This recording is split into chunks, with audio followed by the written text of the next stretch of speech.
ನಮಸ್ಕಾರ. ಮುಖ್ಯಾಂಶಗಳು. ಇಂದು ಉಕ್ಕಿನ ಮನುಷ್ಯ ಭಾರತ ರತ್ನ ಸರ್ದಾರ್ ವಲ್ಲಭಭಾಯಿ ಪಟೇಲ್ ಅವರ ಜನ್ಮದಿನ. ಏಕತಾ ದಿನವಾಗಿ ಆಚರಣೆ.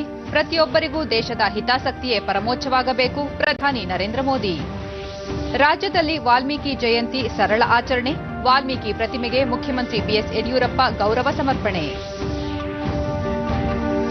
10 ಲಕ್ಷ ಟನ್ ಆಲೂಗಡ್ಡೆ ಆಮದು. ದೀಪಾವಳಿ ವೇಳೆಗೆ 25,000 ಟನ್ ಈರುಳ್ಳಿ ಮಾರುಕಟ್ಟೆಗೆ ಪೂರೈಕೆ. ಸಚಿವ ಪಿಯೂಷ್ ಗೋಯಲ್.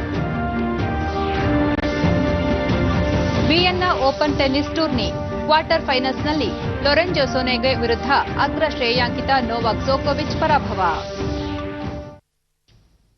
ವಾರ್ತೆಗಳ ವಿವರ. ದೇಶದ ಏಕತಾ ಶಿಲ್ಪಿ ಪ್ರಪ್ರಥಮ ಗೃಹ ಮಂತ್ರಿ ಹಾಗೂ ಉಪ ಪ್ರಧಾನಿ ಸರ್ದಾರ್ ವಲ್ಲಭಭಾಯಿ ಪಟೇಲ್ ಅವರ 145ನೇ ಜನ್ಮದಿನ.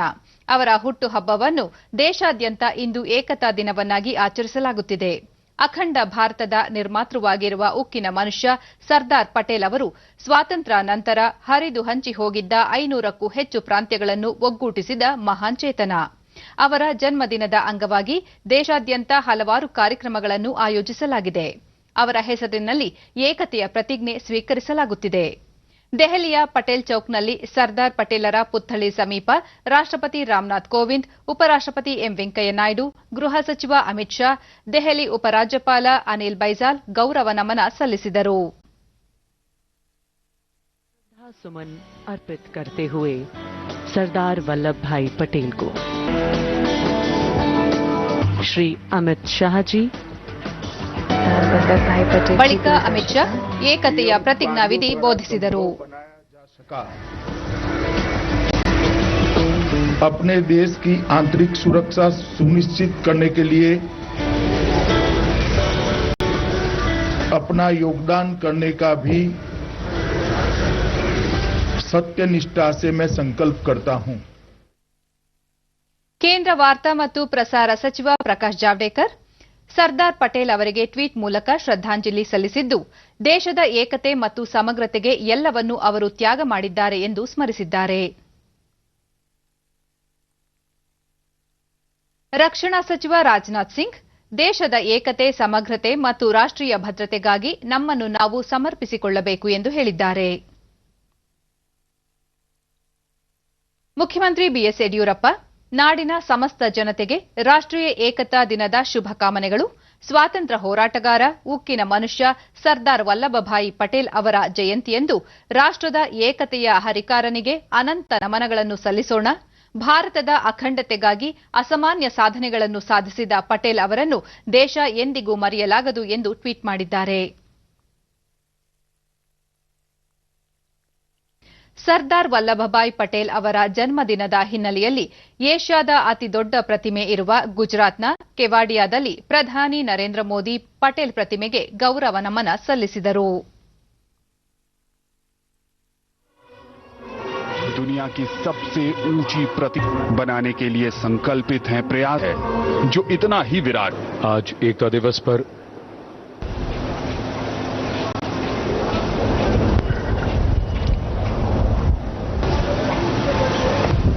कोरोना महामारी कृतज्ञ राष्ट्र की ओर से माननीय प्रधानमंत्री ask that when we look at the follow in the footsteps statue of unity की विशाल प्रतिमा. ಬಳಿಕ ಏಕತಾ ಪ್ರತಿಜ್ಞಾವಿಧಿ ಬೋಧಿಸಿದರು. सत्यनिष्ठा से शपथ लेता हूं कि मैं राष्ट्र की एकता, अखंडता और सुरक्षा को बनाए रखने के लिए स्वयं को समर्पित करूंगा. ओम प्रकाश किसान परिवार से है और वेपन ಏಕತಾ ದಿನದ ಅಂಗವಾಗಿ ಸಿಆರ್ಪಿಎಫ್, ಸಿಐಎಸ್ಎಫ್, ಬಿಎಸ್ಎಫ್, ಐಟಿಬಿಪಿ ಮತ್ತು ಎನ್ಎಸ್ಜಿ ಪಡೆಗಳಿಂದ ವಿಶೇಷ ಪರೇಡ್ ಆಯೋಜಿಸಲಾಗಿತ್ತು. ಜಾಗ್ವಾರ್ ಯುದ್ಧ ವಿಮಾನಗಳ ಹಾರಾಟ ಆಕರ್ಷಣೀಯವಾಗಿತ್ತು. और अब आ रहे हैं एनडीआरएफ स्किल फर्स्ट रिस्पॉन्डर बचाव टीम तथा फर्स्ट एड की sonar system, under water victim locating camera, प्रभावित इलाकों में एमपीवी कारगर है। इंटरवेंशन, हॉस्टेज रेस्क्यू और एंटी हाइजैक ऑपरेशंस में लेस है। इस व्हीकल में सर्च इक्विपमेंट सेफ्टी के लिए यह गर्व की बात है कि सीआरपीएफ की 6 महिला बटालियन की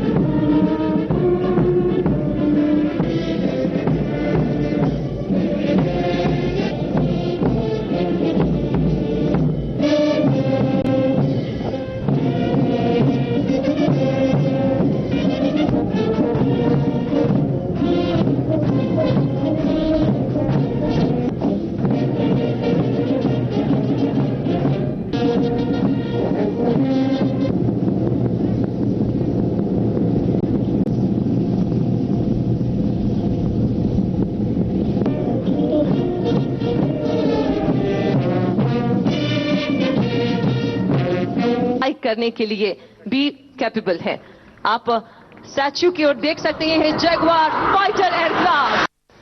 एकता का जो ಸಂದೇಶ ದಿಯಾ ಬಳಿಕ ಪ್ರಧಾನಿ ಭಯೋತ್ಪಾದನೆ ವಿರುದ್ಧ ಎಲ್ಲ ಸರ್ಕಾರಗಳು, ಎಲ್ಲ ಆಡಳಿತ ವ್ಯವಸ್ಥೆ ಮತ್ತು ಧರ್ಮಗಳು ಒಗ್ಗೂಡಬೇಕು, ಶಾಂತಿ, ಭ್ರಾತೃತ್ವ ಮತ್ತು ಪರಸ್ಪರ ಗೌರವ ಭಾವನೆಯ ಪ್ರಜ್ಞೆ ಮತ್ತು ಮಾನವೀಯತೆಯೊಂದಿಗೆ ಸಾಗೋಣ. ಭಯೋತ್ಪಾದನೆ ಮತ್ತು ಹಿಂಸಾಚಾರದಿಂದ ಯಾವುದೇ ವ್ಯಕ್ತಿಯ ಕಲ್ಯಾಣ ಸಾಧ್ಯವಿಲ್ಲ ಎಂದು ಬಲವಾಗಿ ಪ್ರತಿಪಾದಿಸಿದ್ದಾರೆ. ಪುಲ್ವಾಮಾ ದಾಳಿಯಲ್ಲಿ ಸೇನಾ ಯೋಧರ ತ್ಯಾಗವನ್ನು ದೇಶ ಎಂದೂ ಮರೆಯಬಾರದು. ಇಂತಹ ಘಟನೆಯಲ್ಲಿ ಕೆಲವರು ರಾಜಕಾರಣ ಮಾಡುತ್ತಿದ್ದು, ದೇಶದ ಹಿತ ದೃಷ್ಟಿಯಿಂದ ಇಂತಹ ಧೋರಣೆ ಸರಿಯಲ್ಲ. ಪುಲ್ವಾಮಾ ದಾಳಿಯನ್ನು ಪಾಕಿಸ್ತಾನ ತನ್ನ ಸಂಸತ್ತಿನಲ್ಲಿ ಒಪ್ಪಿಕೊಂಡಿದ್ದು, ಈ ವಿಚಾರದಲ್ಲಿ ರಾಜಕಾರಣ ಮಾಡಿದವರ ನೈಜ ಬಣ್ಣ ಬಯಲಾಗಿದೆ ಎಂದು ನರೇಂದ್ರ ಮೋದಿ ಹೇಳಿದರು. ನಮಗೆ ದೇಶದ ಹಿತಾಸಕ್ತಿಯೇ ಪರಮೋಚ್ಚವಾಗಬೇಕು. ದೇಶದ ಜನತೆ ಏಕತೆ, ಶಾಂತಿ, ಸಮೃದ್ಧತೆ ವಿಚಾರದಲ್ಲಿ ಒಗ್ಗೂಡಬೇಕು. ಏಕ್ ಭಾರತ್ ಶ್ರೇಷ್ಠ ಭಾರತ್ ಗುರಿ ಸಾಧನೆಗೆ ಎಲ್ಲರೂ ಕೈಜೋಡಿಸಬೇಕೆಂದು ಕರೆ ನೀಡಿದರು. मेरे पुलिस बेड़े के जवानों ने आजादी के बाद बलिदान दी है, लेकिन इस कोरोना कालखंड में सेवा के लिए, दूसरे की जिंदगी बचाने के लिए मेरे पुलिस के बेड़े के जवानों ने, कईयों ने सेवा करते करते खुद को ही समर्पित कर दिया. आत्मनिर्भर देश ही अपनी प्रगति के साथ साथ अपनी सुरक्षा के लिए भी आश्वस्त रह सकता है. और इसलिए आज देश रक्षा के क्षेत्र में भी आत्मनिर्भर बनने की ओर बढ़ रहा है. इतना ही नहीं, सीमाओं पर भी भारत की नजर और नजरिया अब बदल गए हैं. आज भारत की भूमि पर नजर गड़ाने वालों को मुंह तोड़ जवाब देने की ताकत हमारे वीर जवानों के हाथ में है. दुनिया के अनेक देशों में जो हालात बने हैं, जिस तरह कुछ लोग आतंकवाद के समर्थन में खुल करके सामने आ गए हैं, वो आज मानवता के लिए, विश्व के लिए, शांति के उपासकों के लिए एक वैश्विक चिंता का विषय बना हुआ है. आज के माहौल में दुनिया के सभी देशों को, सभी सरकारों को, सभी पंथों को आतंकवाद के खिलाफ एकजुट होने की सबसे ज्यादा जरूरत है. शांति, भाईचारा और परस्पर आदर का भाव ही मानवता की सच्ची पहचान है. शांति, एकता और सद्भाव वही उसका मार्ग है. आतंकवाद, हिंसा से कभी भी किसी का कल्याण नहीं हो सकता. ದೇಶದ ಉನ್ನತಿಗಾಗಿ ಪ್ರತಿಯೊಬ್ಬರು ಕರ್ಮಯೋಗಿಗಳಾಗಬೇಕು. ನವ ಭಾರತ, ಶ್ರೇಷ್ಠ ಭಾರತ ಮತ್ತು ಆತ್ಮನಿರ್ಭರ್ ಭಾರತ ನಿರ್ಮಾಣದ ಸಂಕಲ್ಪ ಮಾಡಬೇಕೆಂದು ಪ್ರಧಾನಿ ನರೇಂದ್ರ ಮೋದಿ ಸರ್ಕಾರಿ ಅಧಿಕಾರಿಗಳು ಮತ್ತು ಭವಿಷ್ಯದ ಸರ್ಕಾರಿ ಅಧಿಕಾರಿಗಳಿಗೆ ಕರೆ ನೀಡಿದ್ದಾರೆ. ಮಸೂರಿಯ ಲಾಲ್ ಬಹದ್ದೂರ್ ಶಾಸ್ತ್ರಿ ನಾಗರಿಕ ಸೇವಾ ಕೇಂದ್ರದಲ್ಲಿ ತರಬೇತಿ ಪಡೆದ ಪ್ರೊಫೆಷನರ್ಗಳನ್ನು ಉದ್ದೇಶಿಸಿ ವಿಡಿಯೋ ಕಾನ್ಫರೆನ್ಸ್ ಮೂಲಕ ಮಾತನಾಡಿ ನಾಗರಿಕ ಸೇವಕರು ದೇಶದ ಏಕತೆ ಅಖಂಡತೆ ಸಂವಿಧಾನದ ಆಶಯಗಳನ್ನು ಎತ್ತಿ ಹಿಡಿಯುವ ರೀತಿಯಲ್ಲಿ ಕರ್ತವ್ಯ ನಿಭಾಯಿಸಬೇಕು ಎಂದರು. ಸರ್ಕಾರದ ಅಧಿಕಾರಿಗಳಿಗೆ ಸದಾ ದೇಶದ ಪ್ರಗತಿ, ಬಡವರು, ದುರ್ಬಲ ವರ್ಗದವರು, ರೈತರ ಹಿತ, ಮಹಿಳೆ ಮತ್ತು ಮಕ್ಕಳ ಕಲ್ಯಾಣದ ಬಗ್ಗೆ ಚಿಂತನೆ ನಡೆಸುತ್ತಲೇ ಇರಬೇಕು. ಒಟ್ಟಾರೆ ದೇಶದ ಪ್ರಗತಿಯ ಸಂಕಲ್ಪ ಮಾಡಬೇಕು ಎಂದು ಹೇಳಿದರು.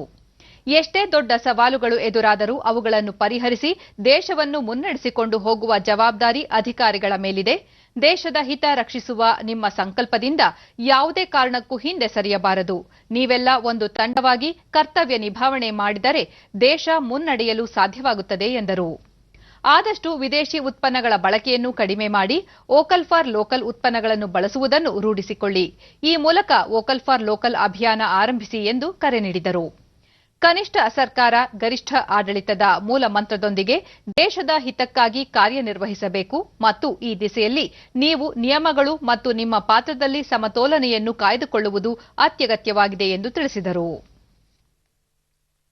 आप भी फील्ड में फाइलों से बाहर निकल करके रूटीन से अलग हटकर अपने क्षेत्र के विकास के लिए लोगों के लिए जो भी करेंगे उसका प्रभाव अलग होगा, उसका परिणाम अलग होगा. लेकिन उन प्रोडक्ट्स को, उन आर्ट्स को, उनके आर्टिस्ट को ग्लोबल होने के लिए लोकल सपोर्ट की जरूरत है. ये सपोर्ट आपको ही करना होगा. ये विजन आपको ही देना होगा. इसी तरह आप किसी एक लोकल इनोवेटर की तलाश करके उसके काम में एक साथी की तरह उसकी मदद कर सकते हैं. हो सकता है आपके सहयोग से वो इनोवेशन समाज के लिए बहुत बड़े योगदान के रूप में सामने आ जाए. मैं आपको भी यही कहूंगा कि दिखास और छपास, टीवी पे दिखना और अखबार में छपना, दिखास और छपास, ये दिखास और छपास का रोग जिसे लगा फिर आप वो लक्ष्य नहीं प्राप्त कर पाएंगे जो लेकर आप सिविल सेवा में आए हैं. साथियों, मुझे भरोसा है आप सब अपनी सेवा से, अपने समर्पण से देश की विकास यात्रा में देश को आत्मनिर्भर बनाने में बहुत बड़ा योगदान देंगे. ಪ್ರಧಾನಿ ನರೇಂದ್ರ ಮೋದಿ ಇಂದು ದೇಶದ ಮೊದಲ ಸೀಪ್ಲೇನ್ ಸೇವೆಯನ್ನು ದೇಶಕ್ಕೆ ಸಮರ್ಪಣೆ ಮಾಡಿ ಕೆವಾಡಿಯಾದಿಂದ ಅಹಮದಾಬಾದ್ವರೆಗೆ ಈ ವಿಶೇಷ ವಿಮಾನದಲ್ಲಿ ಪ್ರಯಾಣಿಸುವ ಮೂಲಕ ಮೊದಲ ಪ್ರಯಾಣಿಕರೆನಿಸಿದರು. ಗುಜರಾತ್ನ ನರ್ಮದಾ ತಟದಲ್ಲಿರುವ ಉಕ್ಕಿನ ಮನುಷ್ಯ ಸರ್ದಾರ್ ವಲ್ಲಭಭಾಯಿ ಪಟೇಲ್ ಏಕತಾ ಮೂರ್ತಿ ಇರುವ ಕೆವಾಡಿಯಾದಿಂದ ಸಾಬರಮತಿ ನದಿ ತಟದವರೆಗೆ ವಿಮಾನಯಾನ ಸೇವೆ ಕಲ್ಪಿಸುವ ಸೇವೆ ಇದಾಗಿದೆ. ಅಹಮದಾಬಾದ್ನಿಂದ ಕೆವಾಡಿಯಾ ನಡುವಿನ ಅಂತರ 200 ಕಿಲೋಮೀಟರ್. ರಸ್ತೆ ಮೂಲಕ ಪ್ರಯಾಣಿಸಿದರೆ 4 ರಿಂದ 5 ಗಂಟೆ ಸಮಯ ಬೇಕಾಗುತ್ತದೆ. ಆದರೆ ಈ ಸೀಪ್ಲೇನ್ನ ಪ್ರಯಾಣ ಕೇವಲ 45 ನಿಮಿಷಗಳಾಗಿದ್ದಾಗಿರುತ್ತದೆ. ನೀರಿನಿಂದ ಟೇಕ್ ಆಫ್ ಆಗಿ ನೀರಿನಲ್ಲಿಯೇ ಲ್ಯಾಂಡ್ ಆಗುವುದು ಈ ವಿಮಾನದ ವಿಶೇಷತೆಯಾಗಿದೆ. ಕೆವಾಡಿಯಾದ ನದಿಯಿಂದ ಟೇಕ್ ಆಫ್ ಆಗಲಿರುವ ವಿಮಾನ ಸಾಬರಮತಿ ನದಿಯಲ್ಲಿ ಲ್ಯಾಂಡ್ ಆಗಲಿದೆ. ಸಾಬರಮತಿ ಮತ್ತು ಕೆವಾಡಿಯಾ ಪ್ರವಾಸಿ ತಾಣಗಳನ್ನು ಜನಪ್ರಿಯಗೊಳಿಸುವ ನಿಟ್ಟಿನಲ್ಲಿ ಈ ಸೀಪ್ಲೇನ್ ಸೌಲಭ್ಯವನ್ನು ಕಲ್ಪಿಸಲಾಗಿದೆ.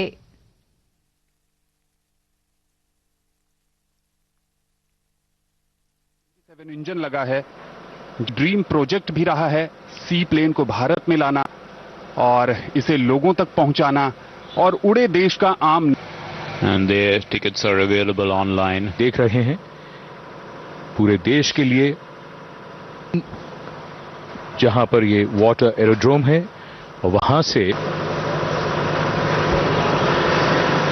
और जिसका लंबे समय से देशवासियों को इंतजार था और जो एडवेंचरस स्पोर्ट्स में महत्वपूर्ण अवसर.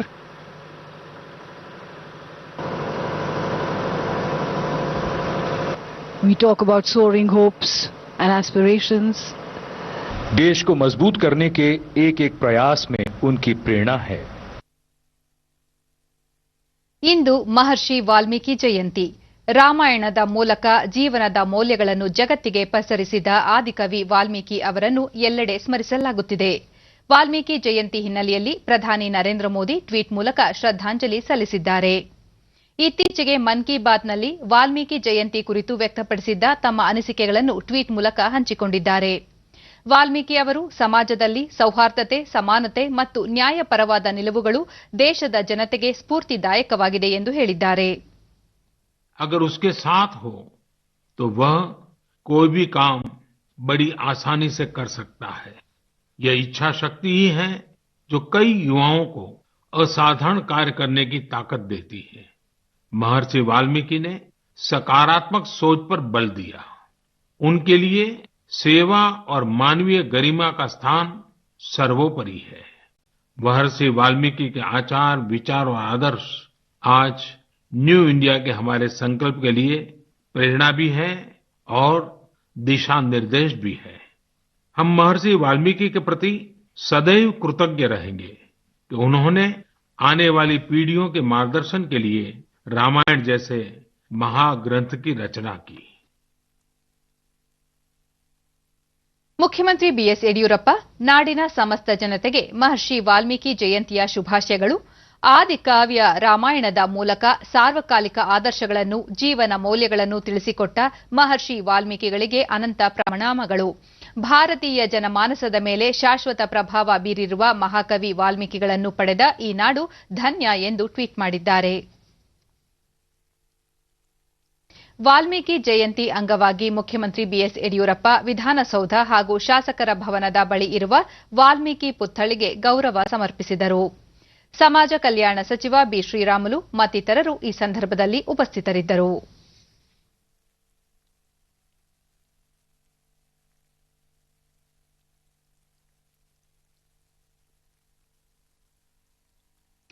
ರಾಷ್ಟ್ರೀಯ ಏಕತಾ ದಿನದ ಅಂಗವಾಗಿ ರಾಜ್ಯ ಮೀಸಲು ಪೊಲೀಸ್ ಹಾಗೂ ರಾಜ್ಯ ಪೊಲೀಸ್ ಕ್ರೀಡಾಭಿವೃದ್ಧಿ ಮಂಡಳಿಯಿಂದ ಸೈಕಲ್ ಜಾಥಾ ಆಯೋಜಿಸಲಾಗಿತ್ತು.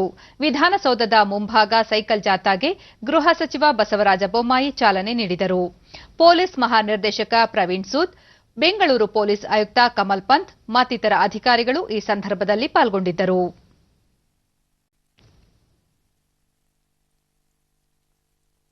ಸರ್ದಾರ್ ವಲ್ಲಭಭಾಯಿ ಪಟೇಲ್ ಅವರ ಜನ್ಮದಿನದ ಹಿನ್ನೆಲೆಯಲ್ಲಿ ರಾಜ್ಯಾದ್ಯಂತ ರಾಷ್ಟ್ರೀಯ ಏಕತಾ ದಿನವನ್ನು ಆಚರಿಸಲಾಗುತ್ತಿದೆ. ಚಿತ್ರದುರ್ಗದಲ್ಲಿ ನೆಹರು ಯುವ ಕೇಂದ್ರದಿಂದ ಏಕತಾ ಓಟವನ್ನು ಆಯೋಜಿಸಲಾಗಿತ್ತು.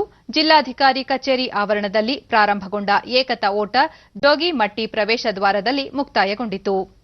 ಜಿಲ್ಲಾಧಿಕಾರಿ ಕವಿತಾ ಎಸ್ ಮನ್ನಿಕೇರಿ, ಜಿಲ್ಲಾ ಪೊಲೀಸ್ ಅಧೀಕ್ಷಕಿ ಜಿ ರಾಧಿಕಾ ಸೇರಿದಂತೆ ಹಲವು ಅಧಿಕಾರಿಗಳು ಉಪಸ್ಥಿತರಿದ್ದರು.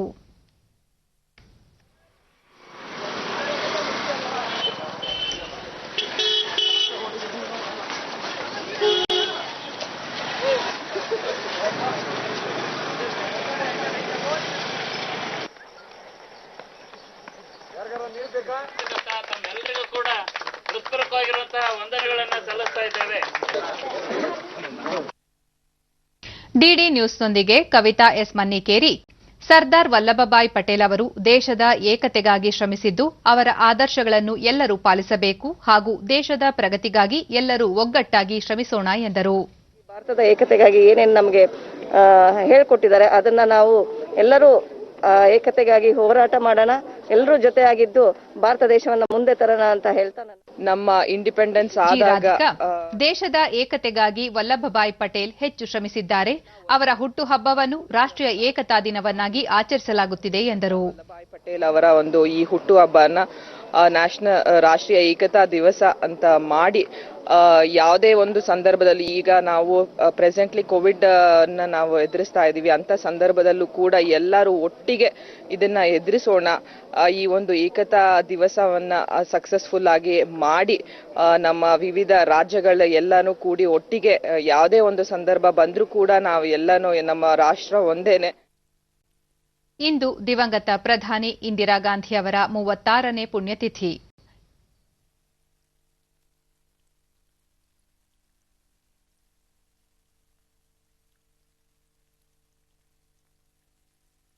ಪ್ರಧಾನಿ ನರೇಂದ್ರ ಮೋದಿ ಅವರು ಇಂದಿರಾ ಗಾಂಧಿ ಅವರಿಗೆ ಟ್ವೀಟ್ ಮೂಲಕ ಶ್ರದ್ದಾಂಜಲಿ ಸಲ್ಲಿಸಿದ್ದಾರೆ.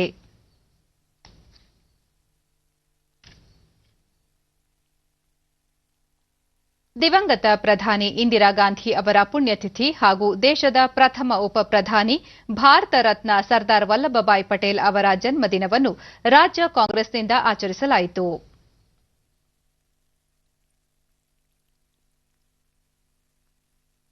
ಬೆಂಗಳೂರಿನ ಕೆಪಿಸಿಸಿ ಕಚೇರಿಯಲ್ಲಿ ಪಕ್ಷದ ರಾಜ್ಯಾಧ್ಯಕ್ಷ ಡಿಕೆ ಶಿವಕುಮಾರ್, ಕಾಂಗ್ರೆಸ್ ಶಾಸಕಾಂಗ ನಾಯಕ ಸಿದ್ದರಾಮಯ್ಯ, ರಾಜ್ಯಸಭಾ ಸದಸ್ಯ ಮಲ್ಲಿಕಾರ್ಜುನ ಖರ್ಗೆ ಮತ್ತಿತರ ಮುಖಂಡರು ಇಬ್ಬರೂ ನಾಯಕರಿಗೆ ಗೌರವ ಸಮರ್ಪಿಸಿದರು.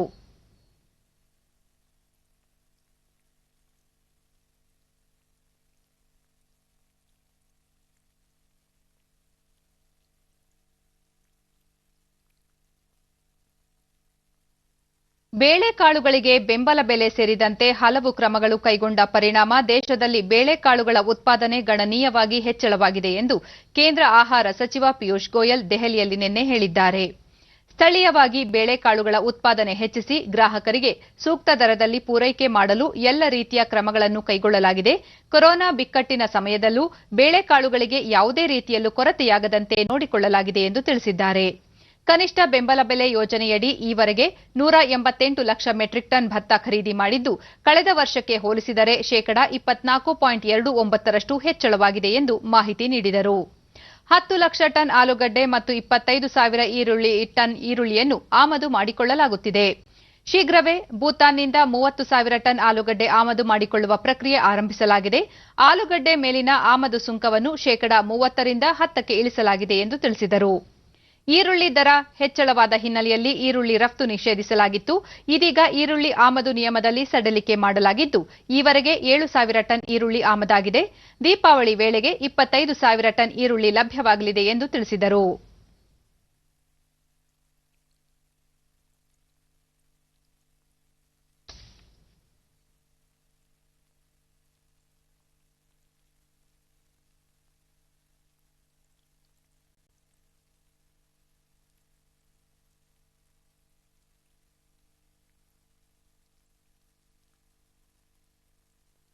ರಾಜ್ಯದಲ್ಲಿ ನಿನ್ನೆ ಹೊಸದಾಗಿ 3,589 ಕೋವಿಡ್ ಪ್ರಕರಣಗಳು ದೃಢಪಟ್ಟಿದ್ದು, ಇದರೊಂದಿಗೆ ಒಟ್ಟು ಸೋಂಕು ಪ್ರಕರಣಗಳ ಸಂಖ್ಯೆ 8,20,398ಕ್ಕೆ ಏರಿಕೆಯಾಗಿದೆ.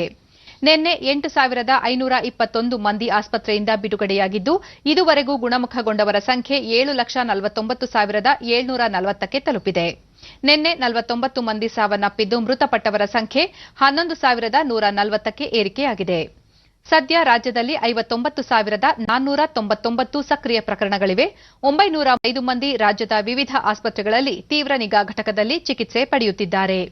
1,03,281 ಮಂದಿಗೆ ನಿನ್ನೆ ಪರೀಕ್ಷೆ ನಡೆಸಿದ್ದು, ಇದುವರೆಗೂ 78,04,312 ಮಂದಿಗೆ ಕೊರೋನಾ ಪರೀಕ್ಷೆ ನಡೆಸಲಾಗಿದೆ ಎಂದು ಆರೋಗ್ಯ ಮತ್ತು ಕುಟುಂಬ ಕಲ್ಯಾಣ ಇಲಾಖೆ ತಿಳಿಸಿದೆ.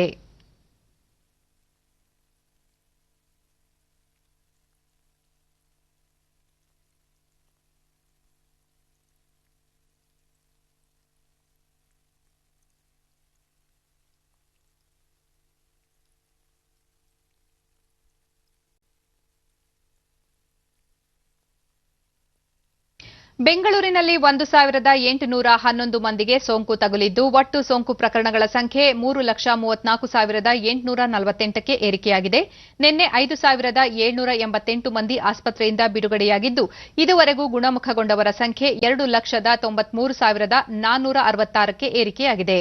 ಸದ್ಯ 37,534 ಸಕ್ರಿಯ ಪ್ರಕರಣಗಳಿವೆ.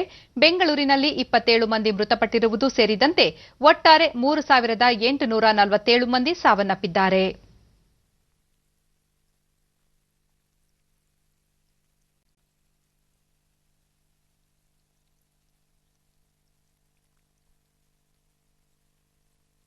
ವಿವಿಧ ಜಿಲ್ಲೆಗಳಲ್ಲಿ ವರದಿಯಾಗಿರುವ ಪ್ರಕರಣಗಳ ವಿವರ ಹೀಗಿದೆ.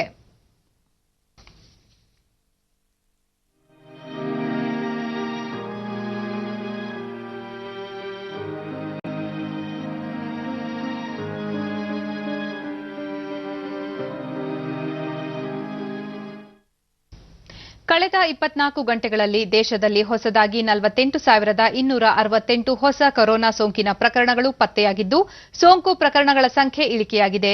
ಈ ಮೂಲಕ ಒಟ್ಟು ಸೋಂಕಿನ ಪ್ರಕರಣಗಳ ಸಂಖ್ಯೆ 81,37,119ಕ್ಕೆ ಏರಿಕೆಯಾಗಿದೆ. ನಿನ್ನೆ ಒಂದೇ ದಿನ 551 ಮಂದಿ ಮೃತಪಟ್ಟಿದ್ದು ಈವರೆಗೆ ಮೃತಪಟ್ಟವರ ಸಂಖ್ಯೆ 1,21,641ಕ್ಕೆ ತಲುಪಿದೆ. ಮರಣ ಪ್ರಮಾಣ ಶೇಕಡಾ 1.49ಕ್ಕೆ ಇಳಿಕೆಯಾಗಿದೆ. 5,82,649 ಸೋಂಕಿತರು ವಿವಿಧ ಆಸ್ಪತ್ರೆಗಳಲ್ಲಿ ಚಿಕಿತ್ಸೆ ಪಡೆಯುತ್ತಿದ್ದು ಸಕ್ರಿಯ ಪ್ರಕರಣಗಳ ಪ್ರಮಾಣ ಶೇಕಡಾ 7.16ಕ್ಕೆ ಇಳಿಕೆಯಾಗಿದೆ. 74,32,829 ಸೋಂಕಿತರು ವಿವಿಧ ಆಸ್ಪತ್ರೆಗಳಿಂದ ಬಿಡುಗಡೆಯಾಗಿದ್ದು ಚೇತರಿಕೆ ಪ್ರಮಾಣ ಶೇಕಡಾ 91.34ಕ್ಕೆ ಏರಿಕೆಯಾಗಿದೆ.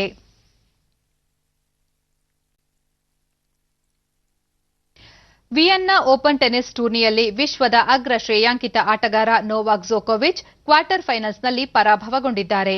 ಇಟಲಿಯ ಯುವ ಆಟಗಾರ ಲೊರೆಂಜೊ ಸೊನೆಗೊ ಜೋಕೋವಿಚ್ ಅವರನ್ನು 6-2, 6-1 ಅಂತರದಿಂದ ಸೋಲಿಸಿದ್ದಾರೆ.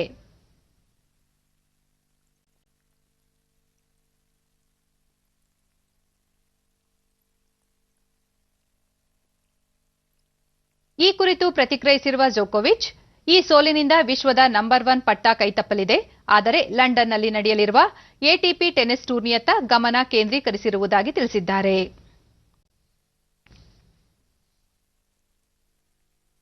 ಕೊನೆಯಲ್ಲಿ ಮತ್ತೊಮ್ಮೆ ಮುಖ್ಯಾಂಶಗಳು. ಇಂದು ಉಕ್ಕಿನ ಮನುಷ್ಯ ಭಾರತ ರತ್ನ ಸರ್ದಾರ್ ವಲ್ಲಭಭಾಯಿ ಪಟೇಲ್ ಅವರ ಜನ್ಮದಿನ, ಏಕತಾ ದಿನವಾಗಿ ಆಚರಣೆ.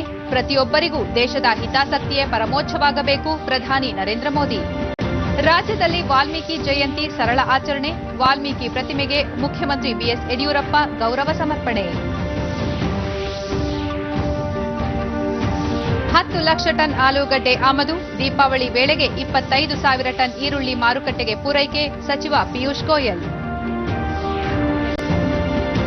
Vienna open tennis tourney quarter ಫೈನಲ್ಸ್ನಲ್ಲಿ ಲೊರೆಂಜೊ ಸೊನೆಗೊ ವಿರುದ್ಧ ಅಗ್ರ ಶ್ರೇಯಾಂಕಿತ ನೋವಾಕ್ ಜೋಕೋವಿಚ್ ಪರಾಭವ. ನಮ್ಮ ಮುಂದಿನ ವಾರ್ತಾ ಪ್ರಸಾರ ಸಂಜೆ 4:30ಕ್ಕೆ ಚಂದನದಲ್ಲಿ. ನಮಸ್ಕಾರ.